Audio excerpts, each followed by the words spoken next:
Soy Piero Monroy y expongo el tema posverdad y fake news en los medios peruanos. Hoy en día la información está disponible a una velocidad sin precedentes a través de internet. Esto significa que se puede encontrar diferentes visiones de una misma historia en distintas partes del mundo. El problema que surge de este último hecho es el papel que tienen las fake news. Esto se conoce como noticias falsas. La amplia difusión de fake news ha creado una especie de realidad completamente distorsionada. Un claro ejemplo lo podemos ver en el caso del COVID-19, tratando de explicar su origen, hablando de variantes falsas o incluso afirmando que se ha encontrado una cura para esta enfermedad. La realidad distorsionada se conoce como posverdad.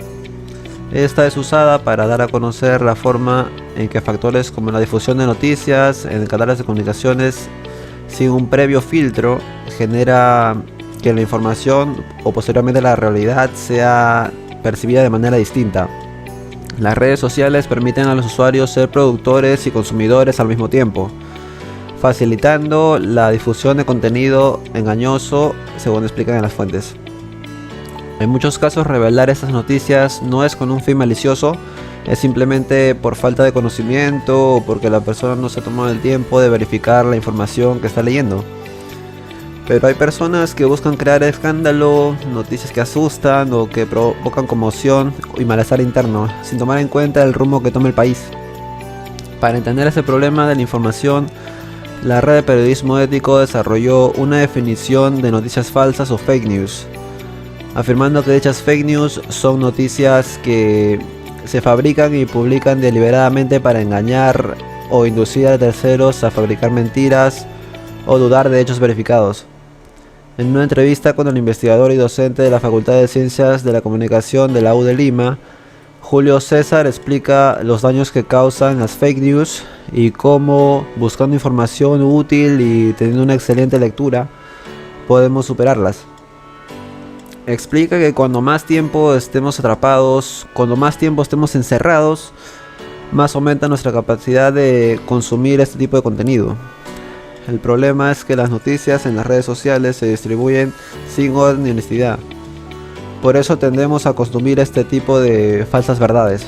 También explica por qué estamos consumiendo más este tipo de contenido y la pandemia no solamente nos está afectando a nosotros, sino también a personas que en busca de un momento de gloria o fama aprovechan estas situaciones para difundir información falsa entre la población. En una de sus respuestas también explica que las fake news no surgieron con la creación de las redes sociales, sino que fueron un problema humano obvio. Lo que está pasando con las redes sociales es que las noticias se difunden mucho más fácilmente.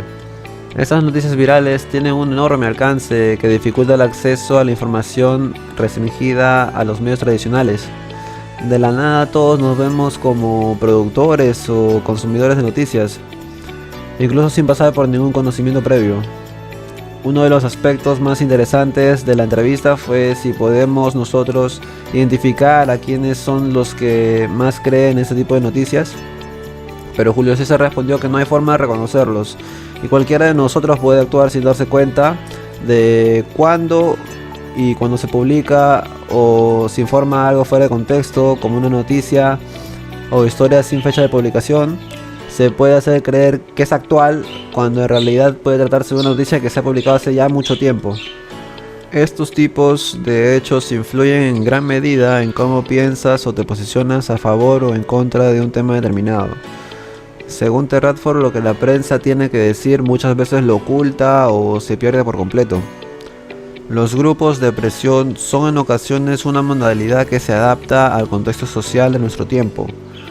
Se necesita un medio para ampliar e informar la conciencia pública. Esto requiere de libertad de expresión, originalmente asociada con la libertad de prensa, que a su vez significaba la expresión de las propias ideas. Según el reportero de Perú 21, Augusto Rey, los maquinistas de la posverdad en el Perú y en todo el mundo tienen algo en común, y es que saben que son incapaces de discernir la opinión pública. La única manera de tener éxito es llenarles de dudas. Es tan cierto como la vida misma. Los medios políticos y las grandes empresas necesitan de gente a su lado porque saben que es la única manera de llegar a la cima. Cuanto más grandes son, más influencia y control tienen. Todo el mundo se ve obligado a pensar o actuar de manera diferente. Debido a su influencia, hace todo lo posible para que sean más persuasivos. Quieren que las minorías cuestionen la validez de sus creencias, lo que les puede resultar muy perjudicial para la sociedad.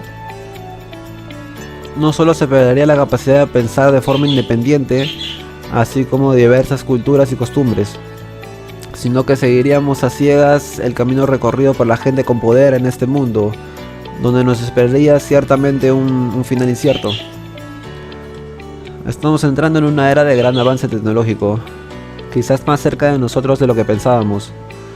Sin embargo, ciertamente no es fácil averiguar cómo las grandes corporaciones pueden aprovechar estos medios. Nadie quiere perder la libertad de expresión ni la forma de vivir y pensar. Pero la irrupción de estas nuevas tecnologías es inevitable, porque aunque es difícil entender la veracidad de toda la información que consumimos, también es necesaria nutrirnos de ella y contribuir con la evolución y desarrollo del país. Gracias, hasta la próxima exposición.